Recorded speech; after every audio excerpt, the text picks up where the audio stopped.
Tonight, an urgent appeal to locate 4 children who may have been exposed to the potentially deadly Lissa virus.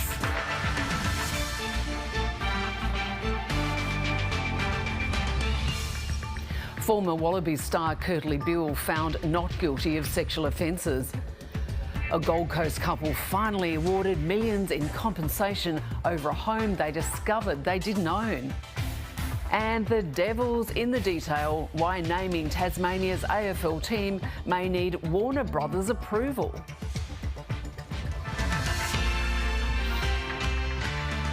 Good evening, Lexy Hamilton-Smith with ABC News.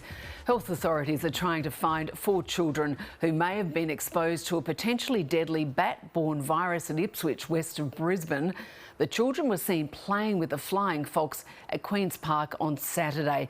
Now, bats in the area have tested positive for Lissa virus, which can be transmitted to humans.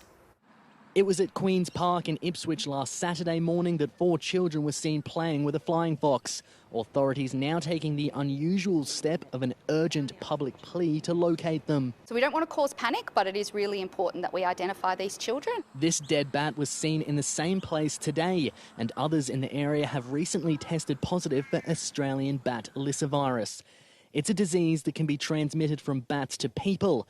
Early detection is critical. It's very important that parents don't wait for symptoms, but that they reach out early and we're able to support them. This is a potentially fatal disease. This is very similar virus to the rabies virus. Symptoms in people can include pain around the site of any bite or scratch, spasms and frothing at the mouth. This is a terrible disease, and we've had 3 cases that we know of Australian bat Lissa virus infection in people, and all 3 have died. The bat the children were playing with hasn't been caught or tested, so authorities don't know if it had the virus. Lissa virus is only found in about 1% of bats, but it's present in up to 30% of those seen behaving abnormally.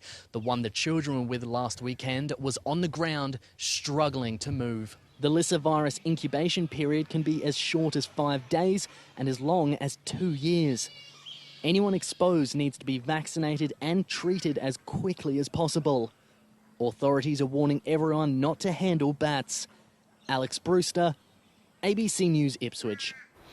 The former Wallaby, Curtly Bill, has been found not guilty of sexual assault. The rugby union player says he's glad that the truth has come out after what he calls a terrible year. It took the jury just over an hour to acquit him of all 3 charges. With his wife by his side, Curtly Bill left court with serious allegations no longer hanging over his head. I've always maintained my innocence. My family and I have suffered a terrible year, and I'm so glad that the truth has come out. The former Wallaby was accused of groping a woman's bottom, forcing her to perform oral sex in a men's toilet cubicle and grabbing her hips on a night out at a Bondi pub in December 2022. The veteran of 92 Wallabies tests was arrested the next month and stood down by the New South Wales Waratahs. After a 12-day trial, it took the jury just over an hour to reach their verdict, finding the 35-year-old not guilty of all 3 charges. It has been unbearable suffering, and it really shouldn't happen to anyone. The trial heard from multiple witnesses, including from the complainant.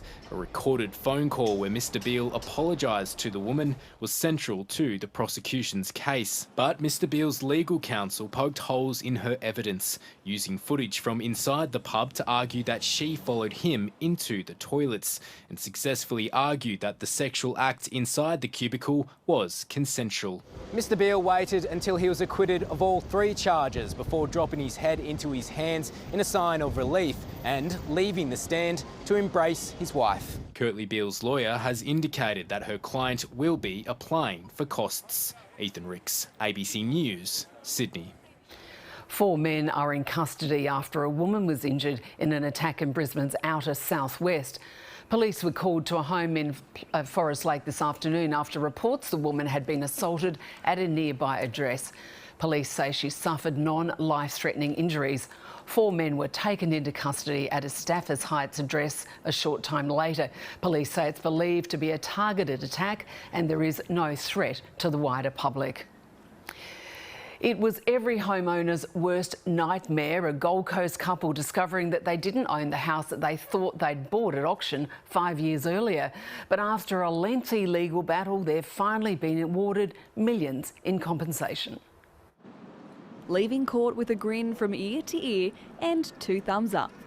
After years of living in limbo, finally resolution. Incredibly relieved, like it's just been such a long 6 years, and to have that original decision confirmed and unanimously was just enormous.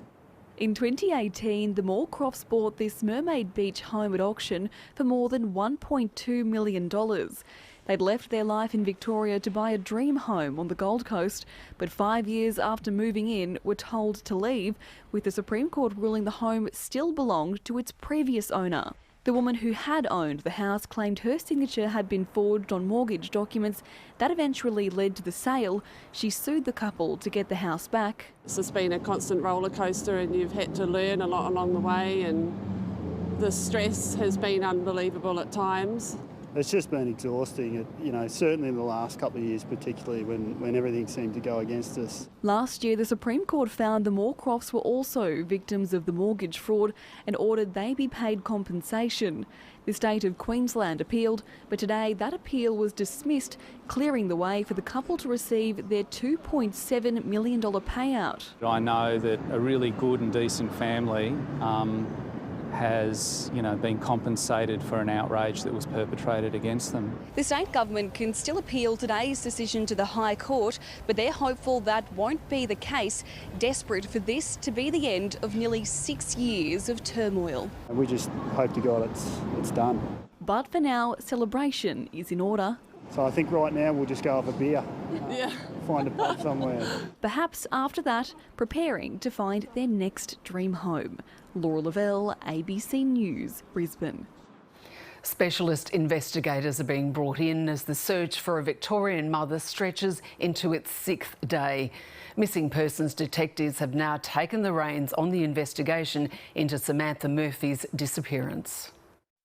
A thin band of orange, the latest line of hope in the search for missing mother Samantha Murphy. We do hold significant concerns for Samantha's welfare at this stage, and that is growing as the days progress. After 5 days, the investigation has turned to a new phase. This morning, the Missing Persons Squad have taken over investigation primacy in relation to the disappearance of Samantha. I can also confirm that we have not identified any suspicious or sinister circumstances. The 51-year-old was last seen leaving her home on Eureka Street in Ballarat East just after 7 on Sunday morning for a trail run in the Woowakarung Regional Park, where the search has so far focused. Police say she had her mobile phone and was wearing a watch with GPS tracking. It's obviously an ongoing inquiry with our telecommunications technicians. But they remain unsure of the route she took. Today, SES teams set off from Buninyong, south of Ballarat. This is a detailed search through difficult terrain. The bushland can be dense, blocking some of the aerial searches. It's also a very hilly landscape, said to contain dams and mine shafts, meaning it can be difficult to see too far in any one direction. While police will continue the search, late this afternoon, confirmation volunteers will be scaled back. If the need arises where additional intelligence or information comes in that we need to scale back up, we'll certainly do that. Ms Murphy's husband, Mick, was seen coming and going from the police station this morning. Yesterday, he and his daughter gave an emotional public appeal. Mum, we love you so much and we miss you. And we need you at home with us. My heart goes out to the family of Samantha Murphy at this incredibly difficult time.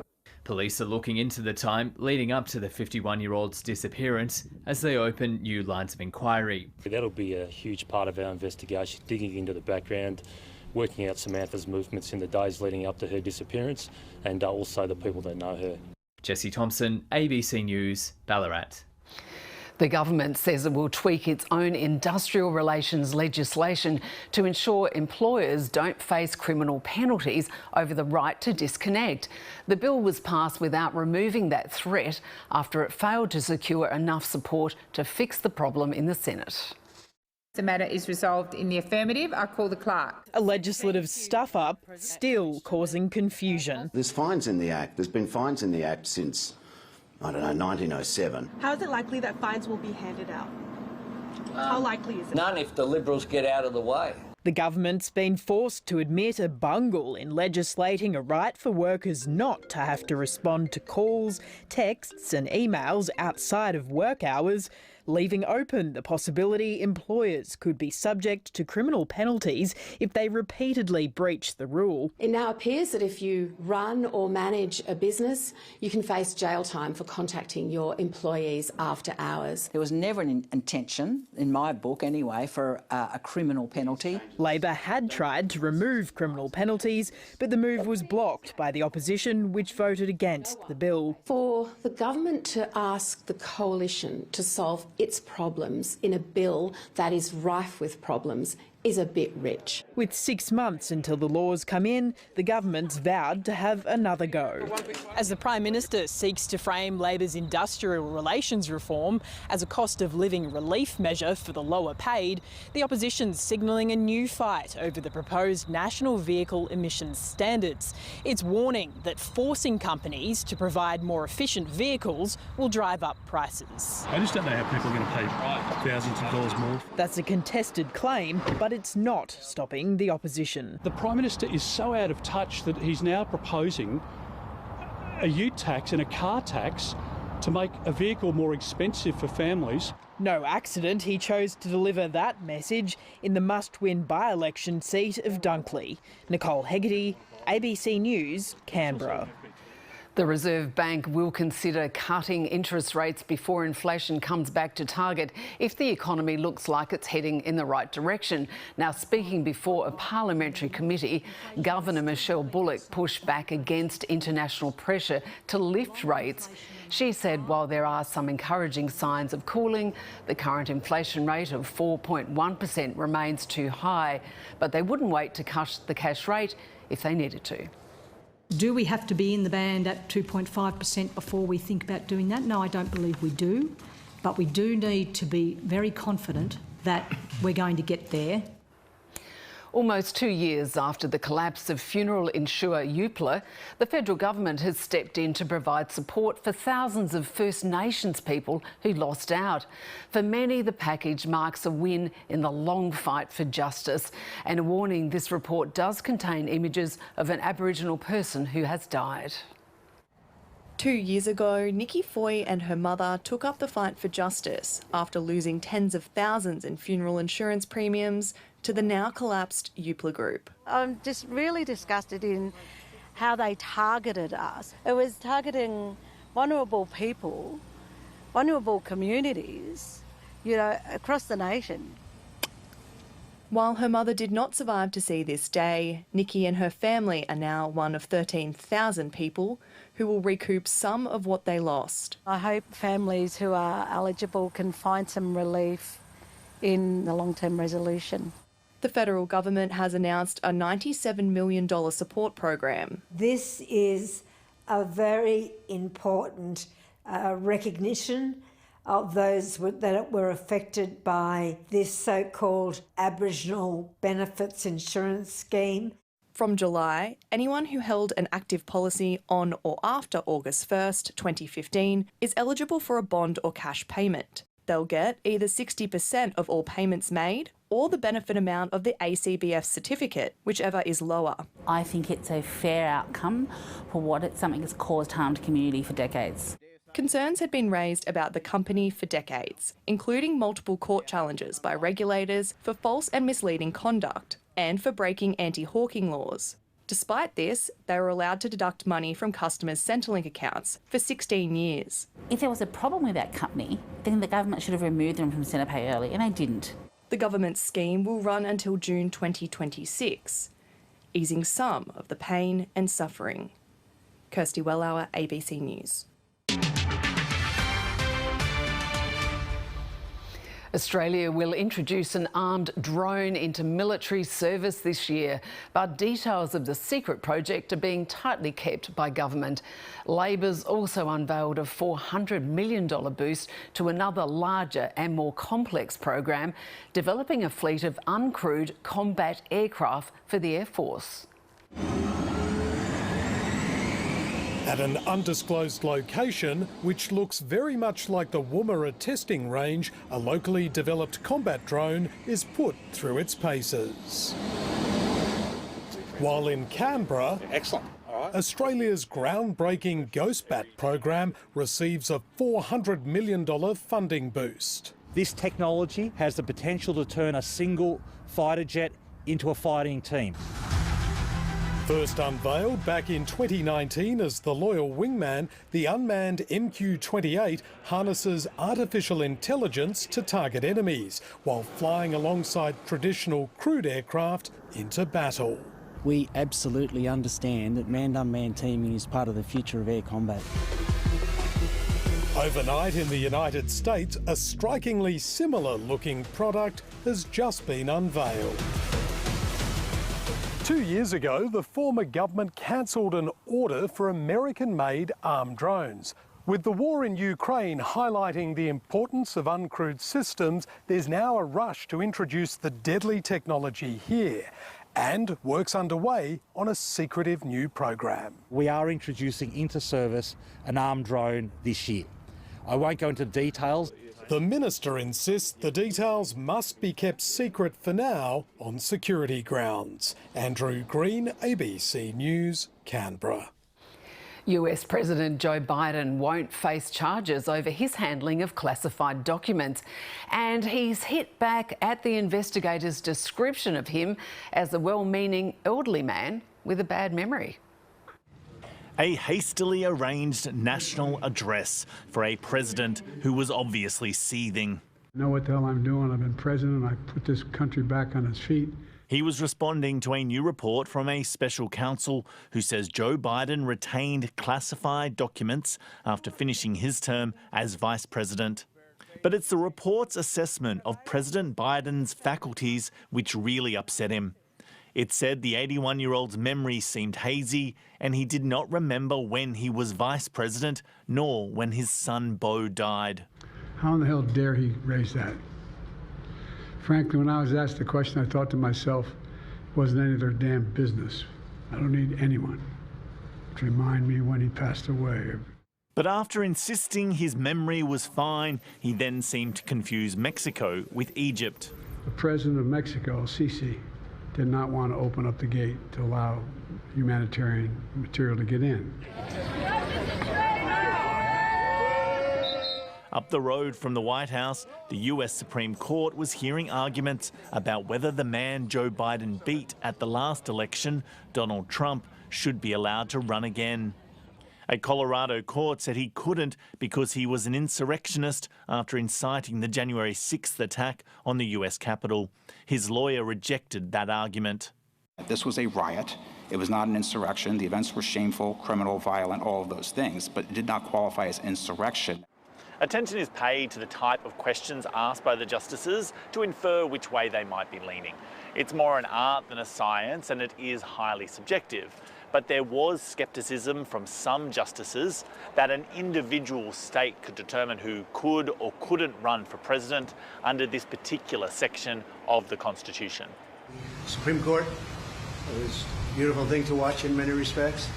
It's unfortunate that we have to go through a thing like that. I consider it to be more election interference by the Democrats. That's what they're doing. For Americans, the choice is increasingly likely to be between an alleged insurrectionist and a man described as elderly with a poor memory. It's hard to know which plays worse for voters. Carrington Clark, ABC News, Washington. Meanwhile, Joe Biden has called Israel's military response in Gaza over the top, and he continues to press for an extended pause in fighting. Israel has begun airstrikes on Rafah, despite US warnings that any military action in that part of Gaza could be a risk to civilians. 2 women and 5 children were among 13 people killed in the overnight attacks. Queen Camilla has spoken for the first time about her husband, King Charles's cancer diagnosis. The Queen gave the update on the monarch's condition while attending a musical event at Salisbury Cathedral. She said her husband is doing extremely well and is very touched by all of the letters and messages the public have been sending. This is the first time a member of the royal family has given a health update on the King. Now, if you're anything like me, New Year's resolutions may be long gone, but doctors are encouraging all of us to be proactive about maintaining our health. GPs insist regular health checkups can literally save your life. When she turned 47, Robin Gatira felt it was time for a visit to her doctor. Okay, let's see what we've got. I just went for a routine checkup, and part of that was that they discovered that I had an atrial septal defect in my heart, which was something I was born with. She had months of medical appointments and surgery, but it was one comment from her specialist that stuck with her. Said, "Oh, really nice to meet you, doctor," and he just said, "Well, Robin, I would have met you in 20 years' time with heart failure, so I'm glad that I've met you now, and hopefully I won't see you ever again."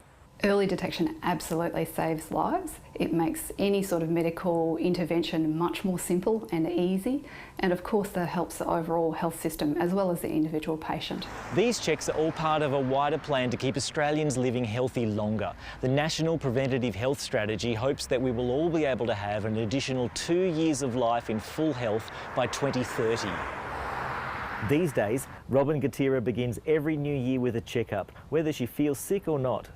I share this story with all my girlfriends. I just feel that it's just part and parcel of that maintenance that I do. Like I, check my car once a year and that sort of thing. So yeah, that's what I do. An appointment that could save your life. Peter Gunders, ABC News. To Finance Now, and here is David Chow. Even though the Reserve Bank governor has warned interest rates could still rise, the odds are they probably will come down by Christmas. As we heard from Michelle Bullock, the RBA is not expecting to wait until inflation actually falls inside that 2 to 3% target range. After all, her counterparts at the US Federal Reserve have openly said they plan to cut interest rates 3 times this year. So if the world's biggest economy makes such a drastic move, it'll be pretty tough for Australia to go the opposite way. Now, the RBA is worried about services inflation, as too many of us have been getting haircuts and dental checkups, apparently. But economists from Commonwealth Bank reckon we should be focusing more on how inflation is going for essential items, the things we have no choice but to keep buying no matter how high interest rates climb. And 13 rate hikes have done almost nothing when it comes to limiting the price rises for housing, in particular building a new home, rent, electricity and insurance, which is where the government should arguably do more with fiscal policy. Meanwhile, it was a quiet day for the share market, which ended flat as gains in healthcare and property offset losses for uranium stocks. And the All Ords is down 0.6% for the week. Overseas, the S&P 500 crept to a new record high, while Japan hit a 34-year high. And Chinese markets were closed for the Lunar New Year. Oil prices jumped 3% on lingering concerns about Middle East supply disruptions, while the Aussie dollar is buying just under 65 US cents. And that's finance. David Warner has celebrated his 100th T20 international for Australia with a blistering half-century against the West Indies in Hobart. The veteran smashed 12 fours and a six before falling for 70 off 36 deliveries. Josh Inglis also attacked the West Indies bowlers, eventually falling for 39 off 25 balls, with Australia on track for a big score. Meantime, Australia has added fast bowler Michael Neser to an otherwise unchanged Test cricket squad for the tour of New Zealand at the end of the month.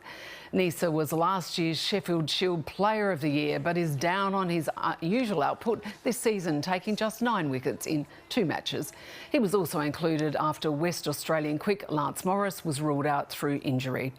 The rest of the squad remains intact from the home series against Pakistan, and the West Indies with Steve Smith opening and Cam Green to stay at 4. The Australian Opals have taken a big step towards Paris Olympics with a 55-point win over host nation Brazil in a qualifying tournament. Lauren Jackson, who is chasing her 5th Olympic campaign at 42, played more than 8 minutes and added a 3-pointer early on. Australia led by as many as 14 points in the second half before hanging on in a tense finish.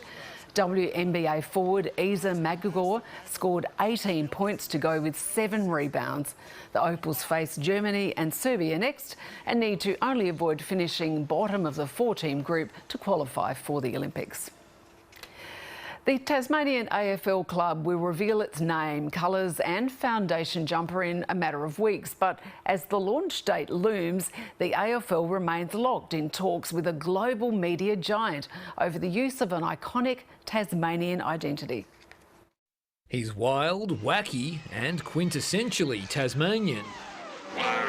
Tasmanian Devil is known the world over, and upon granting the state its AFL licence, was the former AFL CEO's pick as the embodiment of the state's new footy team. I mean, the Devils seems to make sense to me. But just weeks out from the official launch of the new club, there's a snag. Still a bit of water to go under the bridge there, but as I said, we're excited when launch day comes to share what the end result is with the community. Media giant Warner Brothers expressed a willingness last year to allow the use of Tasmanian Devil, which it's had trademarked since 1984. There's been ongoing discussion between the AFL and Warner Brothers, and I think it'd be fair to say there's been positive movements around those discussions. But no green light on a Devil deal yet, with the AFL and Warner Brothers still in a standoff. Tasmania's former VFL club was the Tasmanian Devils, while its under-18s also play under the Tasmania Devils banner. But it's that trademark status which still remains under consideration, with the AFL seeking time extensions from IP Australia as late as last month as its discussions continue. The league wouldn't be drawn on where negotiations stood, saying only that it was looking forward to the launch of the club's name, logo and colours. Tasmania has come to agreements with the company in the past, most notably for a campaign to raise money for devil facial tumour disease in 2007. The devil isn't the only iconic Tasmanian emblem in play. How the famous map logo is incorporated into the new club's branding, also a topic of hot debate amongst prospective fans and the club itself. It'd be really unwise for us not to celebrate our heritage, but also to point to the future. So for us, it's an opportunity, it's a creative challenge. The AFL registered the T logo as a trademark in August, which was officially accepted last month. Not long now until Team Tasmania's big reveal, the launch confirmed for March 18th. Chris Rowbottom, ABC News. Weather time now with Jacqui, McLaren, and plenty of breeze around. Yes, that's right, Lexy. Quite breezy, especially along the coast today, with gusts of 50 to 60 kilometres per hour. Good evening, Queensland. Plenty of showers peppering the east coast too, due to that southeasterly airflow. The main storm activity further west and north, though. Taking a look at photos now, and Catherine was captivated by the blue skies in the Lockyer Valley. Meanwhile, a little bit gloomier in Brisbane when John headed out on his morning run. Thanks for the photos. Longreach and Birdsville both the hot spots today at 40 degrees. Toowoomba and Applethorpe the coolest though at 26. In the city, temperatures managed to sneak under the 30-degree mark, with Brisbane reaching just 28. And checking the satellite, speckled cloud associated with those southeasterlies along the east coast. There's also a lingering trough in the west too, which will continue to bring unsettled weather over these parts over the weekend. And we can also see that developing tropical cyclone in the Coral Sea, which continues to move further east away from our coastline. And on the chart, we can also see a trough starting to strengthen in the north, with heavy showers likely mid to late next week. And within this system, we do have the risk of a potential cyclone developing in the Gulf of Carpentaria late next week, but still a lot of uncertainty about that in this stage. Now, onto the coast, king tides expected over the next few days, and with those fresh onshore winds, they could exceed the highest astronomical tide level, so there is a risk of inundation in some areas. Checking the capitals now, in Perth heading for a blistering 41, some cloud about for Canberra and a stormy 31 for Darwin. Checking forecasts and unsettled weather in the far north, Cairns heading for 32, meanwhile Mount Isa expecting a warm 37. Inland and Winton too heading for 37, showers for Gundawindi and Roma though. Scattered showers continuing on the southeast to kick off the weekend, 28 degrees on the the Gold Coast. Brisbane heading for 29 degrees with some cloud and drizzle, about 29 as well for Ipswich. And checking the bay now, a windy day for keen boat goers with winds at 25 knots, seas around 1.5 metres. Sunrise will be at 5:27 in the morning and the sun will set at 6:37 in the evening. And looking ahead, I'm afraid we're in for another wet and gloomy weekend. Perfect time for a book and a cup of tea though, I think, Lexi. Advice. Thanks, Jacqui. And that's news to the moment. Thanks so much for your company. We'll keep you up to date on our website. But for now, good night. Have a great weekend.